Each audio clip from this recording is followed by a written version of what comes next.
जय जय श्री चैतन्य जय नित्यानंद।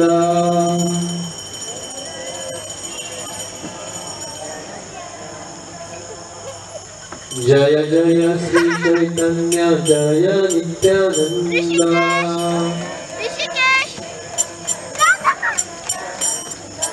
जय द्वैत चंद्र जय गौर भक्त वृंदा।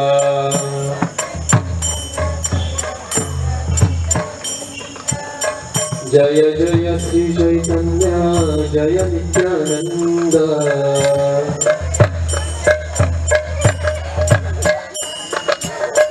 जय जय श्री चैतन्य जय नित्यानंद।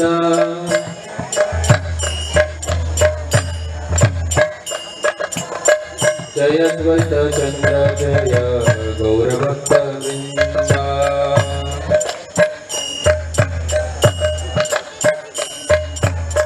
जय द्वैत चंद्र जय गौर भक्त वृंदा।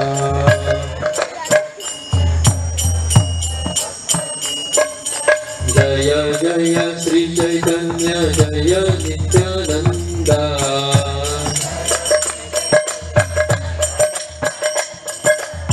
जय जय श्री चैतन्य जय नित्यानंद।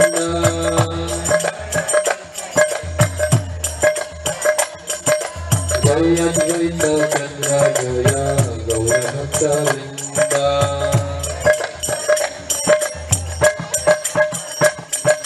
हरे कृष्ण कृष्ण कृष्ण हरे हरे, हरे राम राम राम हरे हरे।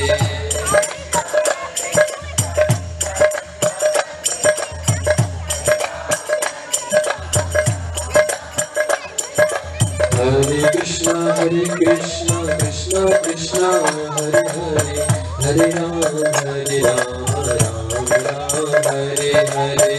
हरे कृष्ण कृष्ण कृष्ण हरे हरे, हरे राम हरे हरे। हरे कृष्ण कृष्ण कृष्ण हरे हरे, हरे राम हरे हरे। हरे कृष्ण कृष्ण कृष्ण हरे हरे, हरे राम हरे हरे।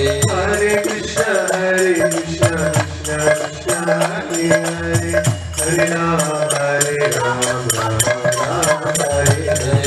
हरे कृष्ण कृष्ण कृष्ण हरे हरे, हरे राम राम हरे हरे। हरे कृष्ण कृष्ण कृष्ण हरे हरे, हरे राम हरे हरे।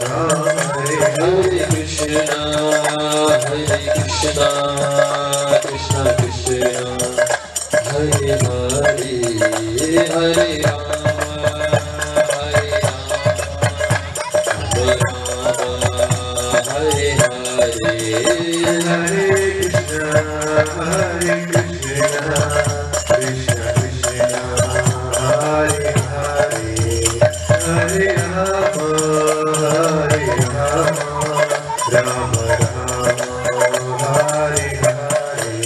जय गौरनिताय गौरनिताय गौरनिताय जय गौरनिताय।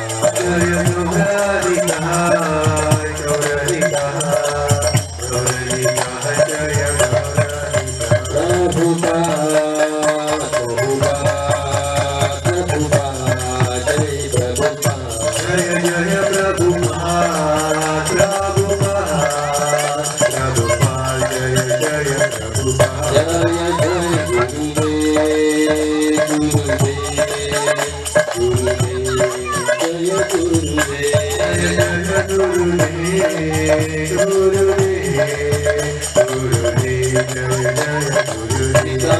गौर हरि बोल हरि बोल हरि बोल निताय गौर हरि बोल गौर हरि बोल हरि बोल हरि बोल निताय गौर हरि बोल। श्री हरिनाम संकीर्तन की।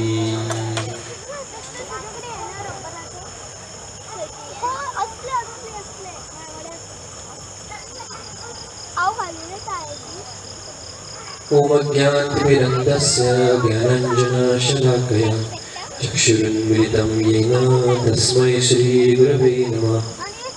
श्रीचैतन्यमनोभीष्टं स्थापितं येन भूतले स्वयं रूप कदा मह्यं ददाति स्वं पदान्तिकं। वन्देऽहं श्रीगुरु श्रीयुतापदकमलं श्रीगुरुं वैष्णवां च श्रीरूपं साग्रजातां सहगणा रघुनाथान्वितं तं सजीवं साद्वैतं सावधूतं परिजनश्चैतं कृष्णचैतन्यदेवं श्रीराधा कृष्णपादान् सहगणा ललिता श्रीविशाखान्वितांश्च। हे कृष्ण करुणा सिन्धु दीनबन्धो जगत्पते गोपेश गोपिकान्त राधाकान्त नमोऽस्तुते। तप्तकाञ्चन गौराङ्गी राधे वृन्दावनेश्वरी वृषभानुसुते देवी प्रणमामि हरिप्रिये। नमो महावदन्याय कृष्णप्रेमप्रदायते कृष्णाय कृष्णचैतन्य नाम्ने गौरत्विषे नमः। वाञ्छाकल्पतरुभ्यश्च कृपा सिन्धुभ्येव च पतितानां पावनेभ्यो वैष्णवेभ्यो नमो नमः। नमः ॐ विष्णुपदाय कृष्णप्रेष्ठाय भूतले श्रीमते भक्तिवेदान्त स्वामिन्निति नामिने। नमस्ते सरस्वती देवे गौरवाणी प्रचारिणे निर्विशेष शून्यवादी पाश्चात्यदेशतारिणे। जय श्री कृष्ण चैतन्य प्रभु नित्यानंद श्री अद्वैत गदाधर श्रीवासादि गौरभक्तवृंद। हरे कृष्णा कृष्णा कृष्णा हरे हरे हरे राम राम राम हरे हरे।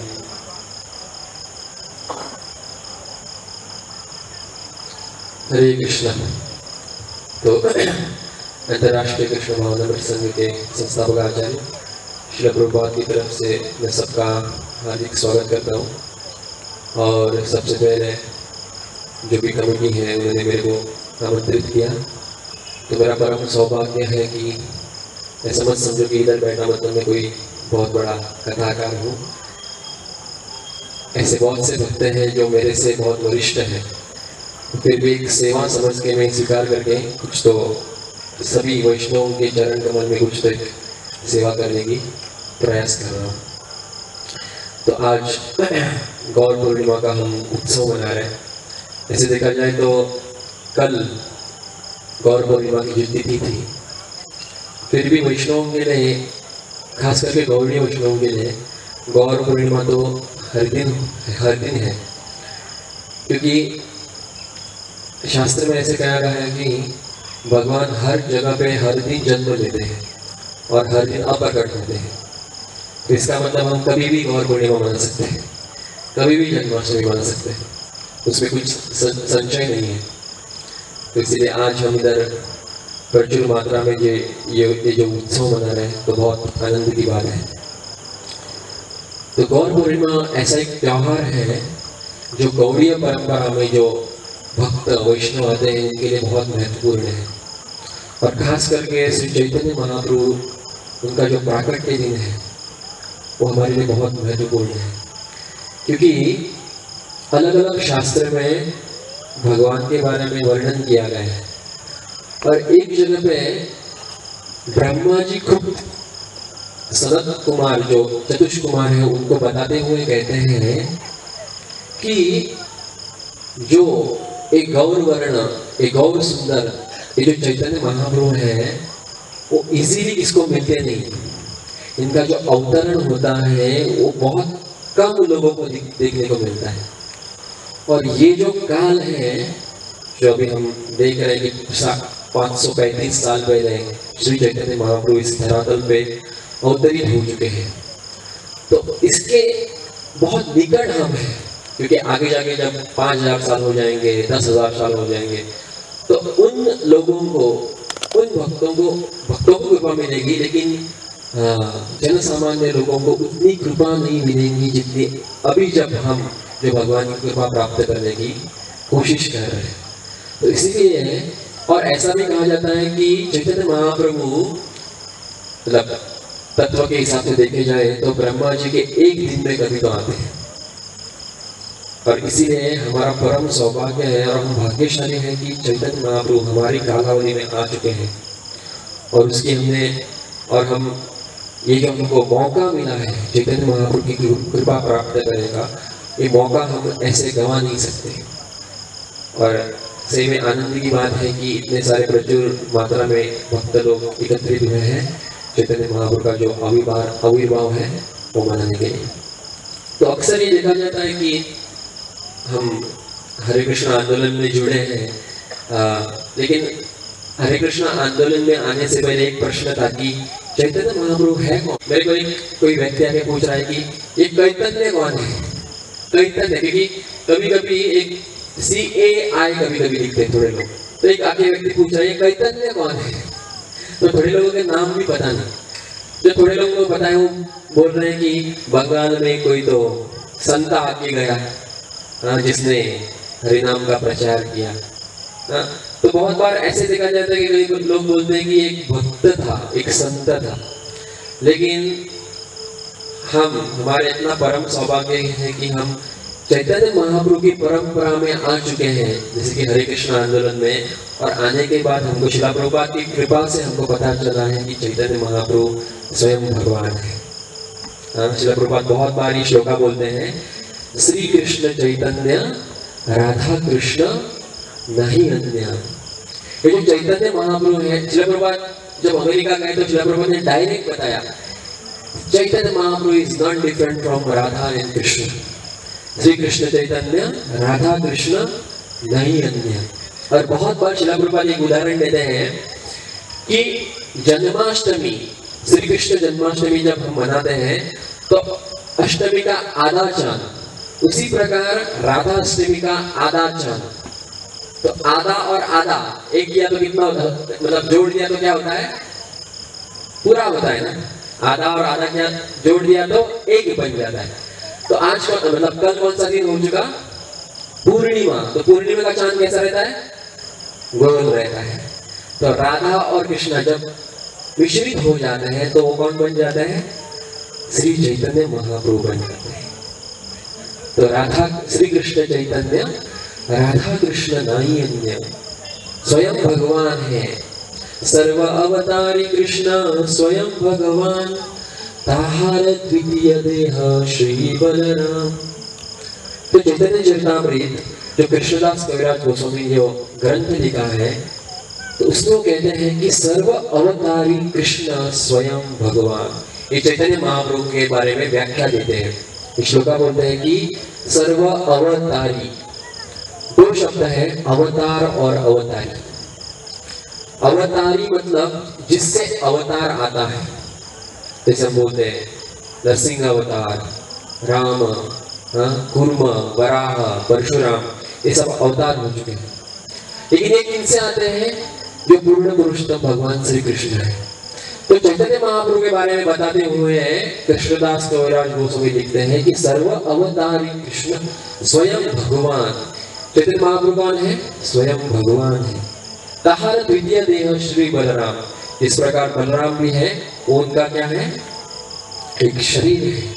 तो बहुत जगह पे अलग प्रकार से चैतन्य महाप्रभु के बारे में वर्णन किया है कि चैतन्य महाप्रभु स्वयं भगवान है। तो ये भी प्रश्न पूछ सकते हैं कि कभी कभी कि अगर ये भगवान है तो ऐसे कैसे दिखते हैं, मतलब उनके हाथ में कुछ सुदर्शन नहीं है, शस्त्र नहीं है, अस्त्र नहीं है, ऐसे कैसे दिखता है। उनके हाथ में कभी कभी चैतन्य महाप्रभु के हाथ में कभी माला, मतलब हम फोटो देखते हैं तो कभी कभी चैतन्य महाप्रभु के हाथ में क्या है, माला है। चैतन्य महाप्रभु भगवान का नाम ले रहे हैं।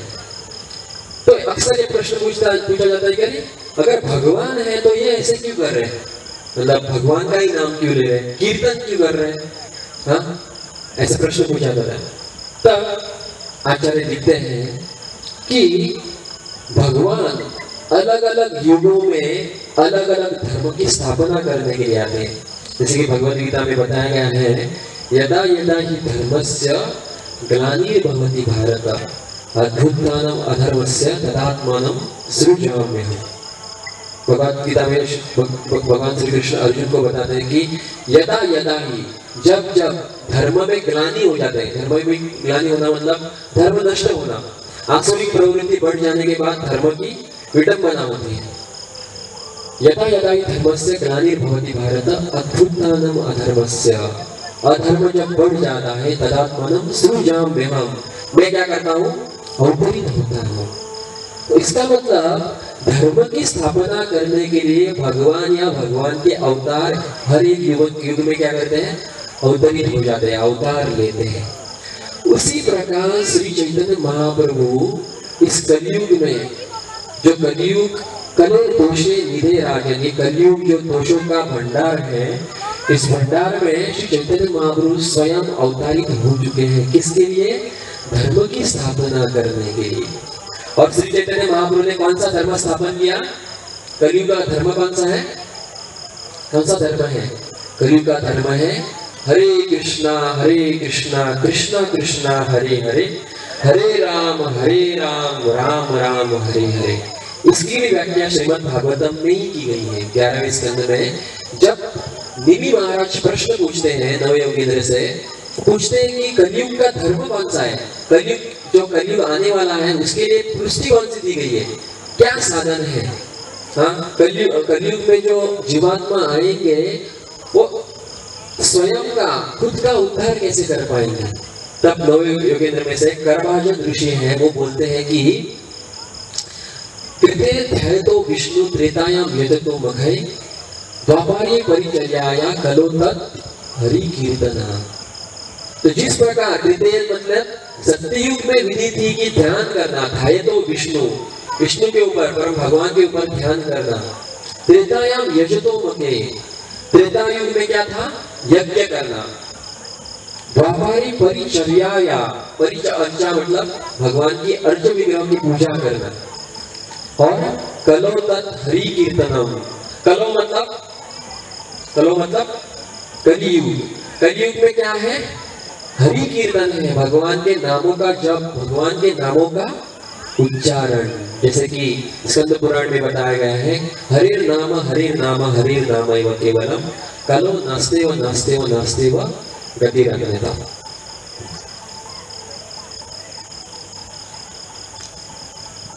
ऐसे कहा गया है कि हरिर नाम नामैव केवलम 3 बार बताया गया है। जैसे कि हम बोलते हैं ना, ये करो ना जोर से कर बोलते हैं ना, तो इस बार 3 बार बोला गया है कि हरिर नाम एव केवलम, केवल हरि नाम, कलो नास्तेव गतिरन्यथा।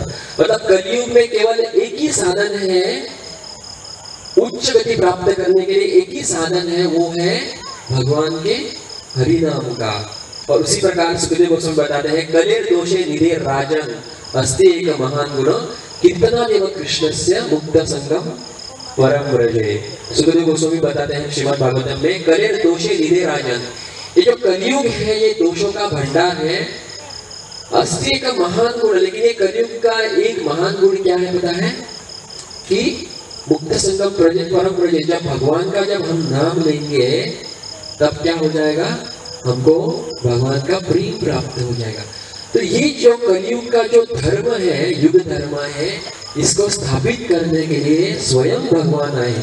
तो प्रश्न पूछ सकते हैं कि ऐसे कैसे भगवान दिख रहे हैं। जो भगवान श्री कृष्ण कुरुक्षेत्र युद्ध भूमि पे मतलब अपने एक अटायर से थे, जैसे कि धोती था, हाँ उसके हाथ में क्या था, वो रथ चला रहे थे, हाँ और वो गुस्से में थे, कभी भी किसको भी मार सकते थे। तो ऐसे भगवान जो शस्त्र अस्त्र उठाते हैं, वो ऐसे भगवान इस कलयुग में ऐसे कैसे आ गए। तब इसका वर्णन श्री चैतन्य चरितामृत में कृष्णदास कविराज गोस्वामी लिखते हैं।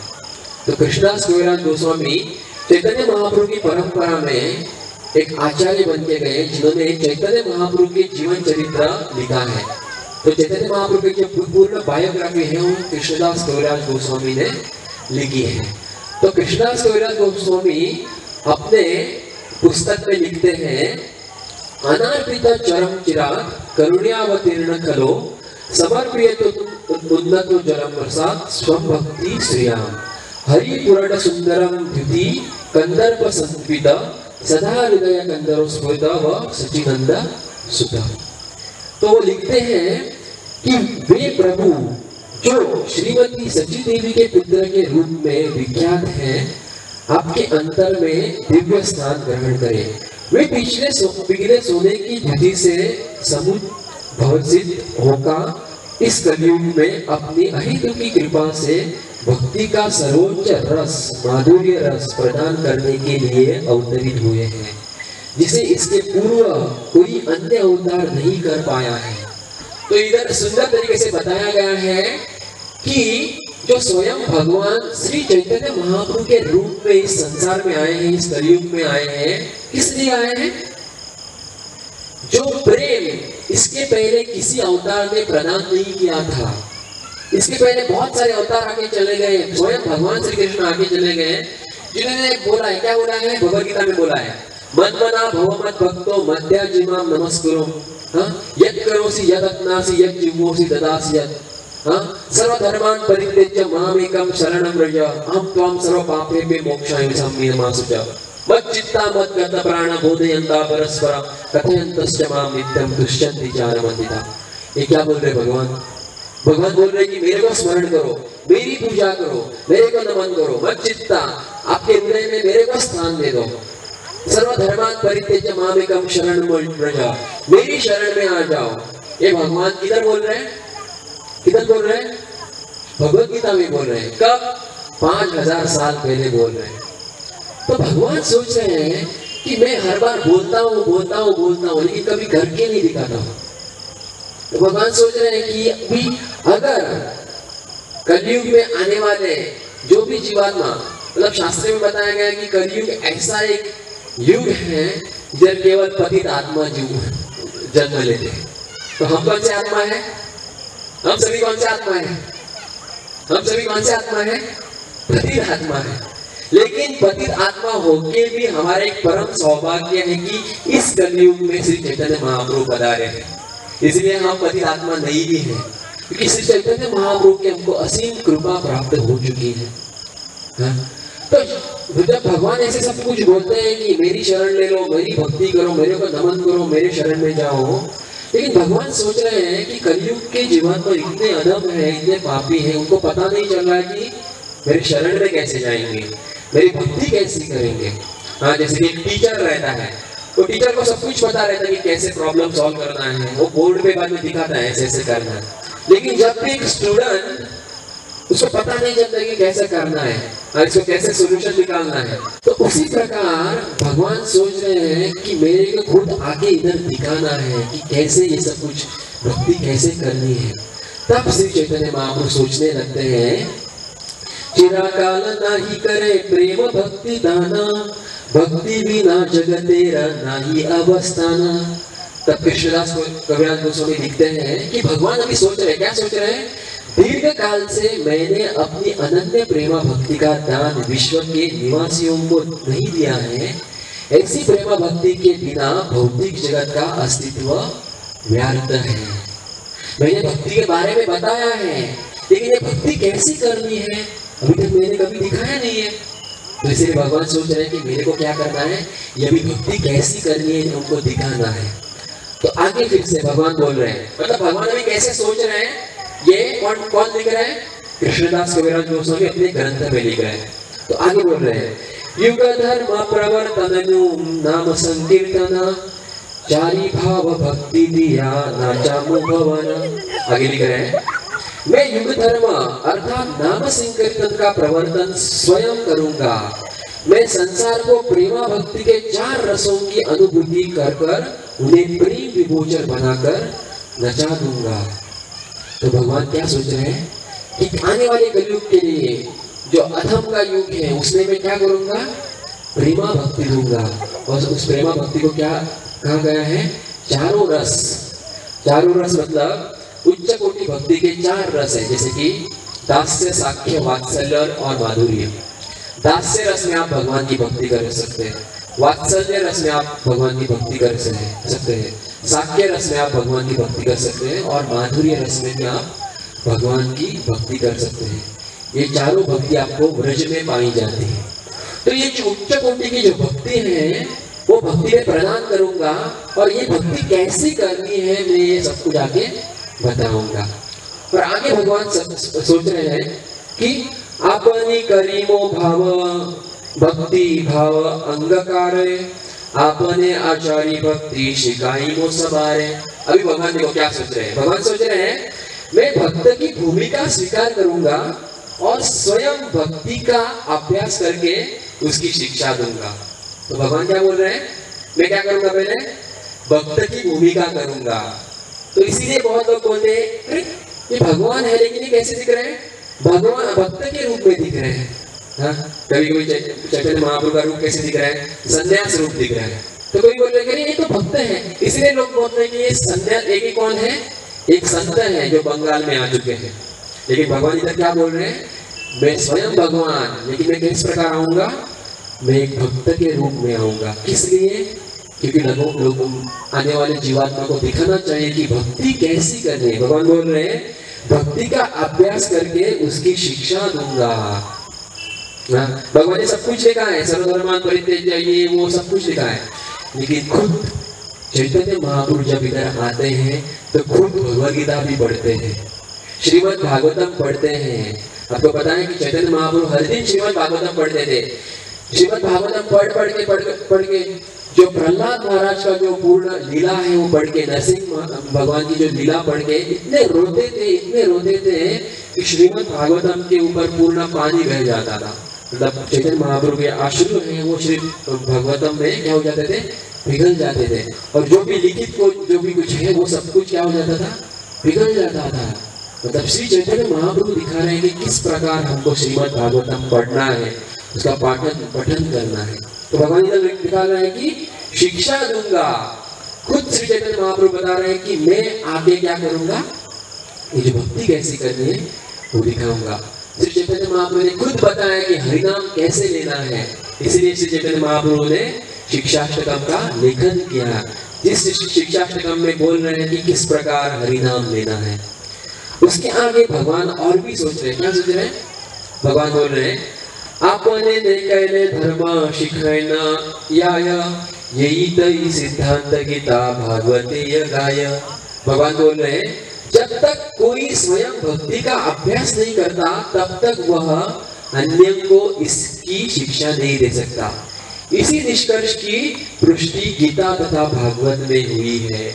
तो भगवान क्या सोच रहे हैं, जब तक मैं नहीं दिखाऊंगा तब तक जीवात्मा भगवान भक्ति कैसे करेंगे, एटलीस्ट कलयुग में जीवात्मा भक्ति कैसे करेंगे। मैं जब तक नहीं दिखाऊंगा, मैं जब तक सिखाऊंगा नहीं, तब तक कोई भक्ति नहीं करेगा। क्योंकि ये कलयुग का एक गुण है कि मंद भाग्य उपद्रता। इस कलयुग में हर एक जीवात्मा क्या है, आलसी है। कभी कभी इसको बोला जाए कि आप मंदिर में आ जाओ तो क्या बोलते हैं, मेरे पास टाइम नहीं है, समय नहीं है। लेकिन उसके आप घर पे जाके देखेंगे तो क्या दिख रहा है, सीरियल दिख रहा है। हाँ, माताएं क्या करती है, सीरियल देखती हैं। और उनको अगर बुलाया कि आप मंदिर में आ जाओ तो क्या बोलते हैं, मेरे को समय नहीं है। लेकिन और कुछ अगर उनको कुछ बोला जाए, कुछ एंटरटेनमेंट कुछ किया जाए तो क्या बोलते हैं, हाँ उधर उनको समय है। लेकिन ऐसा नहीं, श्रील प्रभुपाद बोलते हैं समय नहीं, ऐसा नहीं है, सबको इच्छा नहीं है। इच्छा नहीं है इसलिए हम कर नहीं पाते।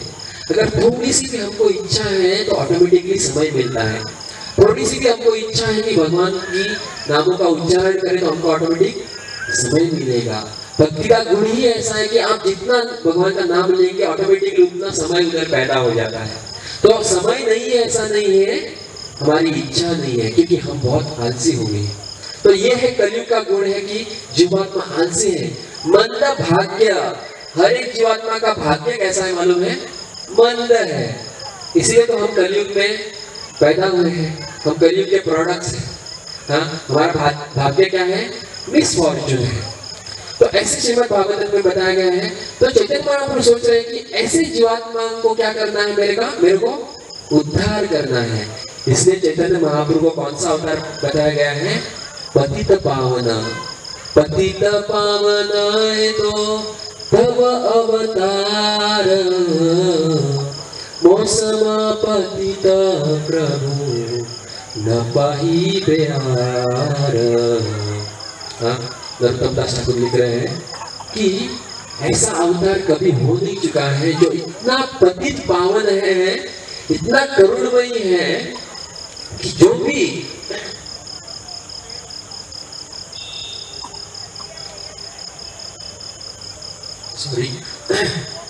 चैतन्य महाप्रभु को, जब चैतन्य महाप्रभु दक्षिण भारत यात्रा करने के लिए गए तो चैतन्य महाप्रभु जो भी मिलते हैं उनको क्या करते हैं, कृपा देते हैं। इतने पतित पावन है चैतन्य महाप्रभु कि जो भी जीवात्मा है, जो कौन से भी जाति को हो, अदम हो, चैतन्य महाप्रभु क्या करते हैं, उनको कृपा देते हैं। तो इसलिए चैतन्य महाप्रभु सोच रहे हैं कि इन जीवात्माओं की मेरे को क्या करना है, उद्धार करना है। तो आगे भगवान सोच रहे हैं यद्यद् आचरिति श्रेष्ठो तदेव तरोजन सयत् प्रमाणम कुरुते लोकतनुवर्तते। तो चैतन्य महाप्रभु सोच रहे हैं, भगवद गीता में श्लोक आया है, क्या सोच रहे हैं, महान पुरुष जो भी आचरण करता है सामान्य जन उनका अनुगमन करता है, वो आदर्श कार्यों में जो भी मानदंड स्थापित करता है उनका ही अनुसरण सारा जगत करता है। तो भगवान सोच रहे हैं कि मैंने अगर करके दिखाया तो ऑटोमेटिकली जन सामान्य लोग क्या करेंगे, उसका पालन करेंगे। इसीलिए श्री चैतन्य महाप्रभु जो स्वयं भगवान है वो खुद इस संसार में आके एक भक्त के रूप में आके क्या कर रहे हैं, भक्ति कैसी करनी है ये हमको दिखा रहे हैं। तो इसके पहले ऐसा करुणामयी अवतार कभी हो नहीं गया है, हो नहीं चुका है, और इसके आगे भी ऐसा कोई करुणा अवतार नहीं होएगा। चैतन्य महाप्रभु को बोला गया है कि करुणा अवतार बोला गया है, कोरोना नहीं। कौन सा अवतार, कौन सा अवतार, करुणा अवतार, कोरोना नहीं है। तो जैसे कि कोरोना जैसे ही फैलता है ना, उसी प्रकार चैतन्य महाप्रभु के में जो भी संपर्क में आ गया उसको करुणा मिल गई है। क्योंकि चैतन्य महाप्रभु ने ये करुणा किसको दी है, रूप गोस्वामी, सनातन गोस्वामी को दी है। वही करुणा ऑटोमेटिकली किसको मिल गई है, कृष्णदास कविराज गोस्वामी को मिल गई है। वही करुणा किसको मिल गई है, नरोत्तम दास ठाकुर को मिल गई है। वही करुणा किसको मिल गई है, जगन्नाथ दास बाबा जी को मिल गई है। वही करुणा गौर कृष्णदास बाबा जी को मिल गई है। वही करुणा भक्ति सिद्धांत ठाकुर को मिल गई है। वही करुणा हमारे संस्थापक आचार्य कौन, ऐसी भक्ति वेदांत शिला प्रभुपाद को करुणा मिल चुकी है, और वही करुणा हमको मिल चुकी है। और जो भी इस संस्था में जुड़ा है उन सबको क्या मिल चुकी है, ये करुणा मिल चुकी है। और जो भी इस संस्था में जुड़ेगा उसको क्या मिलेगी, चैतन्य महाप्रभु की करुणा मिलेगी। तो ऐसे करुणामय अवतार है श्री चैतन्य महाप्रभु। तो हमने पहले क्या कहा था, श्री कृष्ण चैतन्य राधा कृष्ण नहीं अन्य। तो ये कारण है कि श्री चैतन्य महाप्रभु इस अवतार में क्यों आते हैं कि खुद भक्ति कैसे करनी है दिखानी है। तो ये बाह्य कारण हो गया। लेकिन चैतन्य चरितामृत में कृष्णदास कविराज गोस्वामी एक गुह्य कारण बताते हैं कि किसके लिए भगवान इस संसार में आते हैं श्री चैतन्य महाप्रभु के रूप में। तो बताते हैं कि जब भगवान गोलोक वृंदावन में अपने धाम में रहते हैं तो वो एक दिन सोचने लगते हैं कि ये जो मेरे सब जो भक्तगण हैं, हाँ, वो मेरे को इतना प्रेम क्यों देते हैं। हाँ, ये जो मेरी भक्ति कर रहे हैं उनको इतना प्रेम देने के बाद आनंद क्यों आता है। हाँ, हमको भी भगवान की भक्ति करने के बाद क्या होता है, आनंद आ जाता है। भक्त भगवान की भक्ति में इतने लीन हो जाते हैं, इतने लीन हो जाते हैं कि भक्ति करते रहते हैं। हाँ, भगवान का नाम जाप करते रहते हैं, भगवान की सेवा करते रहते हैं। तो भगवान भी कभी भी सोचते हैं कि भक्तों को इतना आनंद क्यों आ रहा है। तो इसीलिए भगवान सोच रहे हैं कि इस भक्त के समाज में परम श्रेष्ठ भक्त कौन है। तो सोचते हैं कि राधा रानी मेरी परम भक्त है, राधा रानी मेरी परम भक्ति है, उत्तम भक्त है। तो इसीलिए कृष्णदास कविराज गोस्वामी लिखते हैं कि चैतन्य महाप्रभु जो परम भक्त हैं, जो उनकी शक्ति है, उनका ही भाव लेके इस संसार में आते हैं। और वो लिखते हैं कि चैतन्य महाप्रभु ये राधा रानी का भाव जो लेके आते हैं और उसी भाव से आस्वादन करना चाह रहे हैं कि मेरी सेवा, खुद की सेवा करने के बाद कितना आनंद प्रदान हो जाता है। तो इसीलिए चैतन्य महाप्रभु का एक वर्णन आया है जिसको हम विष्णु सहस्त्र नाम बोलते हैं। जैसे कि महाभारत में ये विष्णु सहस्त्र नाम का वर्णन आता है, जिधर विष्णु सहस्त्र नाम मतलब भगवान के सहस्त्र नामों का वर्णन किया गया है। उस श्लोक में बताया गया है कि सुवर्ण वर्ण हेमांगो, भगवान का एक नाम है सुवर्ण वर्ण अंग। सुवर्ण वर्ण मतलब, सुवर्ण मतलब सोनेरी कलर का, वर्ण मतलब कांति, हेमांगो, हेमांग मतलब पिघला हुआ सोना। तो ऐसा कौन सा अवतार है जिसका वर्ण सुवर्ण वर्ण हेम है? ऐसा कौन सा अवतार है? स्वयं भगवान श्री चैतन्य महाप्रभु, जिनकी अंग कांति है पिघले हुई सोने की तरह। और वो क्या करते हैं? संन्यास हम वतचित, वतचित मतलब इस संसार में आके वो संन्यास लेते हैं, भक्त के रूप में आते हैं और वो भगवान की भक्ति करते हैं। भगवान की भक्ति करके दिखाते हैं कि कैसे हम प्रेमा भक्ति प्राप्त करते हैं। तो ये श्लोक पहले भी ब्रह्मा जी ने कहा गया है और ये सेम श्लोक राधा रानी के वर्णन में आता है। तो भगवान श्री चैतन्य महाप्रभु राधा रानी की कांति लेके इस भौतिक जगत में आते हैं, कलयुग में आते हैं और बताते हैं कि किस प्रकार भगवान की भक्ति करनी है और भगवान की भक्ति करके किस प्रकार आनंद प्रदान, ये जो 4 रस हमने पहले बोले थे, किस प्रकार हम उत्तम प्रकार की भक्ति कर सकते हैं। तो ये कोई थोड़े से कारण है कि किस लिए भगवान जो श्री कृष्ण है वो इस संसार में एक भक्त के रूप में, श्री चैतन्य महाप्रभु के रूप में आते हैं और भक्ति करते हैं। तो करीब 535 साल पहले चैतन्य महाप्रभु का इस संसार में क्या हुआ? अवतरण हुआ। तो ऐसे कहा जाता है कि बंगाल में, नवद्वीप में एक ऐसा समय था जिधर बहुत सारे ब्राह्मण लोग रहते हैं, जिनको बोलते हैं स्मार्त ब्राह्मण। स्मार्त ब्राह्मण मतलब ऐसे कोई ब्राह्मण रहते हैं जो शास्त्र का आधार लेके शास्त्र में बताई गई विधि विधानों का पालन करते हैं। लेकिन वो विधि विधानों का पालन क्यों करते हैं? ना कि कुछ तो प्रेम, भगवान की भक्ति प्राप्त करने के लिए। तो पालन किसके लिए करते हैं? खुद के भोग विलास के लिए पालन करते हैं। जैसे कि कुछ पूजा पाठ करने के बाद कुछ तो उसका रिजल्ट मिलने के लिए, तो उसको बोलते हैं कर्मकांडी। तो ऐसे कोई ब्राह्मण थे जो अलग अलग प्रकार के विधि विधान करते थे, उस विधान से वो खुद की भोग विलास में आनंद लेते थे। ऐसा भी बताया गया है कोई ऐसे ब्राह्मण थे जो जानवर की भी क्या करते थे? विधि विधान करते थे। हाँ, ऐसे ब्राह्मण थे जो कुत्ते बिल्लियों की शादी करते थे। हाँ, ऐसे अलग अलग ब्राह्मण थे। तो उस गिने चुने ब्राह्मण में एक जगह पे कई तो ऐसे परम वैष्णव थे, जिसमें से एक अद्वैत आचार्य, हरिदास ठाकुर, हाँ, अलग अलग ऐसे वैष्णव थे जो हर दिन सोच रहे हैं कि ये जो अलग अलग प्रकार के विधि विधान कर रहे हैं जो स्मार्त ब्राह्मण, उसका हल कैसे निकाले हम।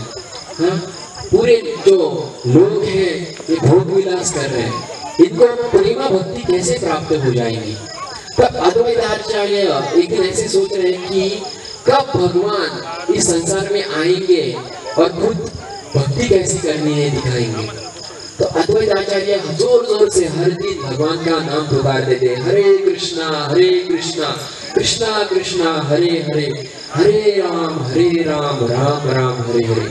और वो हृदय से भगवान को बोलते थे कि आप इस संसार में आ जाओ और ये जो गलत जो धारणा है, ये जो गलत धारणा है क्या करो? जीवात्मा के मन से निकालो। तो अद्वैत आचार्य हर दिन गंगा के तट पे बैठते थे और अपनी जो शालिग्राम शिला है उसकी पूजा करते थे और भगवान को जोर से प्रार्थना करते कि तुरंत इस संसार में आप आ जाओ और जो भी जीवात्मा है उनका क्या करो? उद्धार करो। तो उसी जगह पे एक ब्राह्मण रहते थे, वैष्णव रहते थे, उनका नाम था जगन्नाथ मिश्रा और उनकी पत्नी थी सची माता। तो वो भी भगवान से प्रार्थना करते थे कि संसार में आप आ जाओ। तो इसीलिए जब भी कोई परम वैष्णव भगवान को पुकारते हैं, हाँ, तो ऑटोमेटिक भगवान क्या करते हैं? अवतरित हो जाते हैं। तो इसीलिए जब 1486 में जब फाल्गुन मास में जो पूर्णिमा थी उस दिन श्री चैतन्य महाप्रभु ने सची माता के गर्भ में क्या किया, अवतरण लिया है। तो जब कल का जो दिन था हमने गौर पूर्णिमा मनाई और आज भी हम गौर पूर्णिमा का जो उत्सव मना रहे हैं। तो बंगाल नवद्वीप में 535 साल पहले श्री चैतन्य महाप्रभु ने क्या किया, अवतरण किया। तो चैतन्य महाप्रभु आने से पहले भी ये हरिनाम संकीर्तन था, क्योंकि चैतन्य महाप्रभु के जो भक्त थे, जो निजी पार्षद थे, अद्वैताचार्य हरिदास ठाकुर, वो पहले से इधर आ चुके थे और उन्होंने क्या किया था, हरिनाम का थोड़ा थोड़ा प्रचार किया था। लेकिन एक कार्य पूरा नहीं हुआ था, इसलिए स्वयं भगवान आ चुके थे और भगवान ने क्या किया है, ये जो हरिनाम का प्रचार किया। तो भगवान जब सची माता के गर्भ में आते हैं तो ऐसा कहा जाता है कि उस दिन जो एक्लिप्स, लूनर एक्लिप्स मतलब ग्रहण, चंद्र ग्रहण था। और ऐसे कहा जाता है कि ग्रहण मतलब एक अशुभ है, लेकिन भगवान खुद अशुभ दिन के दिन अपना अवतरण लेते हैं, जन्म लेते हैं और दिखाते हैं कि मैं खुद ऐसे दिन पे आऊंगा। लेकिन उस समय क्या होना चाहिए, मेरे नामों का हरे कृष्णा कृष्णा कृष्णा हरे हरे, हरे राम राम राम हरे हरे।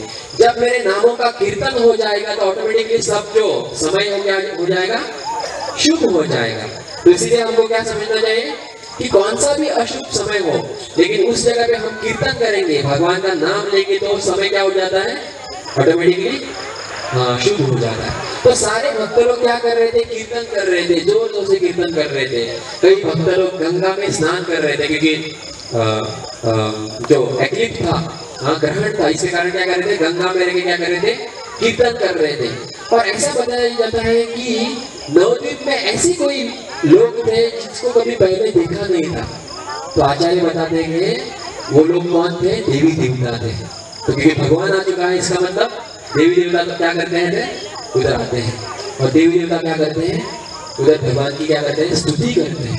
तो इस प्रकार भगवान क्या कर रहे हैं, अवतरण कर रहे हैं। और ऐसा बताया गया है कि जब भगवान अवतरित होते हैं तो सची माता ने भगवान को जो भगवान का जब जन्म हुआ तो सची माता एक जो पेड़ है, जो नीम का पेड़ है, उसके नीचे भगवान का क्या होता है, अवतरण होता है। और जो अद्वैत आचार्य की जो पत्नी है सीता ठाकुरानी, वो भगवान का नामकरण करती है उसी समय में, क्योंकि भगवान एक नीम का जो पेड़ है उसके नीचे अवतरित हो चुके हैं। इसके लिए भगवान का नाम क्या रखते हैं, हिमाय रखते हैं। उसके बाद भगवान जब धीरे धीरे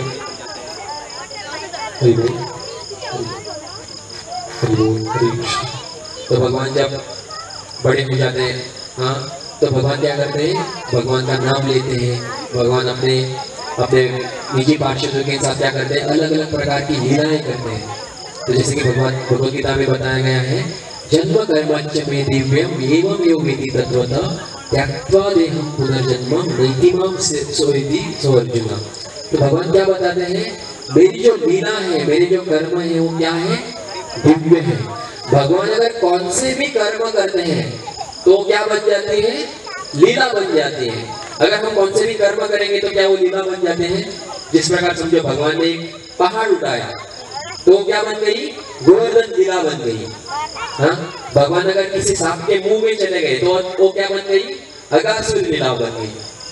भगवान ने अगर किसी सांप को मारा तो क्या बन गई, कालिया मर्दन लीला बन गई। अगर हम किसी सांप को मारेंगे तो वो लीला होती है, नहीं होती है। क्योंकि हम कौन सा भी कार्य करते हैं वो 3 गुण के अधीन होके करते हैं। लेकिन भगवान जब कौन सा भी कार्य करते हैं तो भगवान 3 गुणों से बंधित नहीं होते हैं। इसलिए भगवान कौन सा भी कार्य करेंगे तो उसको क्या कहते हैं, लीला कहते हैं। तो इसलिए भगवान बोल रहे हैं, जन्म कर्मेच्च मे दिव्यम, मेरे जो कर्म है, मेरे जो कार्य वो क्या है, दिव्य है। उसी प्रकार श्री चैतन्य महाप्रभु निमाय जो छोटे हैं, जो स्वयं भगवान है, क्या कर रहे हैं, अलग अलग प्रकार की लीला करते हैं। एक दिन ऐसी लीला है कि स्वयं भगवान एक दिन से खेल रहे थे और खेलते खेलते 2 उधर चोर आ जाते हैं और भगवान के शरीर पे सुंदर ऐसे गहने थे। और चोर देख रहे हैं कि अरे ये छोटा सा बालक है, उसके शरीर पे क्या है, बहुत गहने हैं। तो क्या सोच रहे हैं कि इसको हम उठा के लेके जाएंगे, उसको हम कुछ तो खाना देंगे और उसको हम क्या अलग अलग बातें बताएंगे और उसके शरीर के जो गहने हो क्या करेंगे, चुरा के लेके जाएंगे। तो निमाई को क्या करते हैं, उठाते हैं और लेके जाते हैं, उसको अलग अलग प्रकार की कहानियां बताते हैं और थोड़ा सा कुछ तो खाना देते हैं। इसलिए माताएं कभी कभी बोलते हैं अगर किसी ने अपने छोटे बच्चे को बोलते हैं अगर किसी ने खाना दिया तो मत जाओ क्योंकि वो चोर हो सकता है, आपको उठा के ले जा सकता है। तो इसी प्रकार जो दो व्यक्ति हैं वो क्या कर रहे हैं, निमाई को उठा के लेके गए और क्या कर रहे हैं, उसको कुछ तो बता रहे हैं, खाना दे रहे हैं। और चैतन्य भगवान क्या कर रहे हैं, निमाई खा रहे खाना। लेकिन ऐसा हो जाता है कि वो घूम घूम के दो चोर किधर पहुंच जाते हैं, फिर से भगवान के घर के नजदीक पहुंच जाते हैं। जगन्नाथ मिश्रा का जो घर था उधर ही पहुंच जाते हैं। फिर से वो सोचते हैं ऐसा कैसा हो गया, हमने तो इस बालक को उठाया था इधर से और हम अलग किधर जगह पे गए थे और फिर से घूम के किधर पहुंच गए, अरे इसके घर ही पहुंच गए। तो फिर से वो उसको उठाते हैं और करते करते फिर से घूमते घूमते किधर पहुंच जाते हैं, उसी जगह पे पहुंचते। तो ये किसने किया है, सबके जो छोटे बालक निमाई ने किया है। तो बाद में वो बहुत घबरा जाते हैं, तो सोचते हैं कि अरे हम बार बार घूम के किधर पहुंच रहे हैं, उसके घर के नजदीक ही पहुंच रहे हैं। तो अच्छा है कि हम ये बालक को इधर ही रख के जाए, नहीं तो इनके जो पिताजी आएंगे तो हमको क्या करेंगे, डांटेंगे, मारेंगे। तो इस प्रकार अलग अलग प्रकार की निमाई क्या करते हैं, लीला करते हैं। हाँ, अलग अलग अपने भक्तों को क्या करते हैं, आनंद देते हैं। जो गांव की जो स्त्रियां थी, हाँ तारुण्य स्त्रियां थी, वो निमाई को आके देखती हैं, निमाई के साथ क्या करते हैं, अलग अलग प्रकार की लीला करते हैं। बाद में जब निमाई बड़े हो जाते हैं, जब 18 साल के होते हैं, तो उन्होंने हरे कृष्णा आंदोलन शुरुआत किया। ये हरे कृष्ण आंदोलन का किया, प्रचार किया। और उसके बाद श्री चैतन्य महाप्रभु ने संन्यास लिया। तो अलग अलग प्रकार से चैतन्य चरितामृत में चैतन्य महाप्रभु के ये जो लीलाएं हैं ये बताई गई है। तो सुंदर ऐसे भगवान के जो लीला है जो चैतन्य चरितामृत में जो कृष्णदास कविराज गोस्वामी ये बताते हैं। तो आज हमारे लिए एक ऐसा परम पावन दिन है जिस दिन भगवान 535 साल पूर्व अवतरित हो चुके हैं। हमारे लिए खुद भगवान अवतरित हो चुके हैं। हमको भक्ति करने का जो अवसर मिला है, यह अवसर को हम गंवाना नहीं चाहिए। और श्रीला प्रभुपाद की खुद हमारे ऊपर क्या है, कृपा है। तो इसीलिए हमको ये जो मौका है वो गंवाना नहीं चाहिए।